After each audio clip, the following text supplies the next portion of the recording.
আমরা এখন তাদের সবসময় এটা স্মরণীয় হয়ে থাকে। পাশাপাশি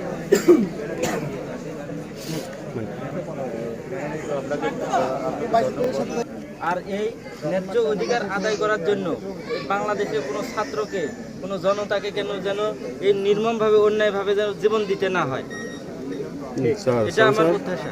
আপনি আমার ছোট ভাই ছিল, খুব ভালো ছিল উনি। উনি এইভাবে যে মৃত্যুবরণ করবে আমার জানা ছিল না। যাই হোক, আমার ভাইয়ের রক্তের বিনিময়ে আমরা এখন দেখতে পাচ্ছি যে আমার ভাইয়ের যেন সংরক্ষণে আমার ভাইয়ের যেন নামকরণ করা হয়, আর আমার পরিবারের প্রতি যেন সরকারের নেক নজর দিয়ে দেখা হয়, এই আমার প্রত্যাশা।